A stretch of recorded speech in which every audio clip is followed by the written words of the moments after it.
एक छोटे से गांव में तीन गहरे दोस्त रहते थे। अली, बिलाल और सुलीम। ये तीनों बचपन से एक दूसरे के साथ थे।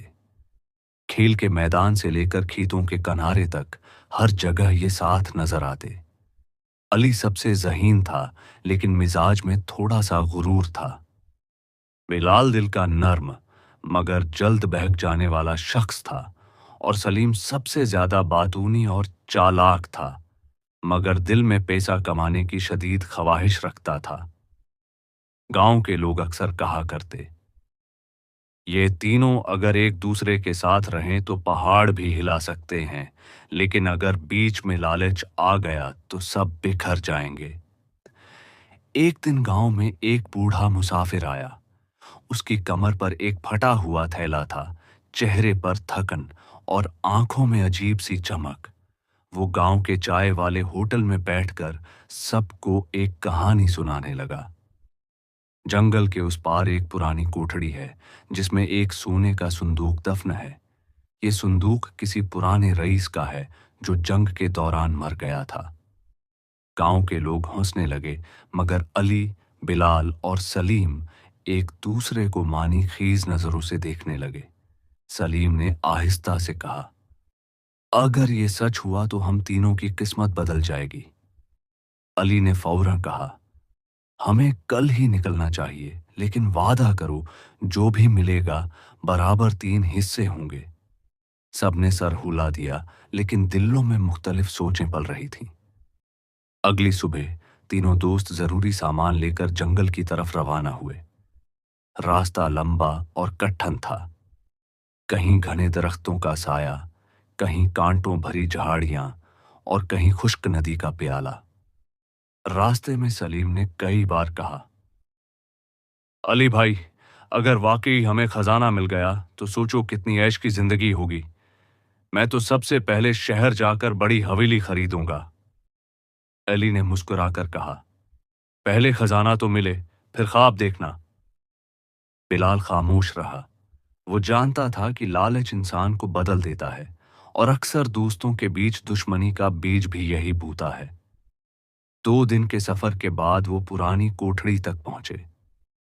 कोठड़ी टूटी फूटी थी, दीवारों पर काई जमी हुई थी और हर तरफ मकड़ी के जाले। अंदर दाखिल होते ही एक अजीब सी बू ने उनका इस्तकबाल किया। फर्श की एंटें ढेली थीं। अली ने एंटें हटाई तो नीचे मिट्टी का एक बड़ा ढेर निकला। कुछ देर कुदाई के बाद एक लोहे का संदूक नजर आया। संदूक भारी था, लेकिन तीनों ने मिलकर उसे बाहर निकाला। ताले पर जंग लगा हुआ था। सलीम ने पत्थर मारकर ताला तोड़ दिया, और फिर उनकी आंखें खुल गईं। संदूक सोने के सिक्कों, जेवरात और कीमती पत्थरों से भरा हुआ था। तीनों ने फैसला किया कि गांव वापस जाकर सबको बताने के बजाय पहले आपस में हिस्से तकसीम कर लें। अली ने कहा, हम वादा कर चुके हैं, तीन बराबर हिस्से। लेकिन सलीम के दिमाग में कुछ और चल रहा था। वो सोच रहा था, अगर किसी तरह दोनों को रास्ते से हटा दूं तो सारा खजाना मेरा हो जाएगा। बिलाल भी अंदर ही अंदर सोच रहा था, अगर मौका मिला तो मैं भी सब ले लूंगा।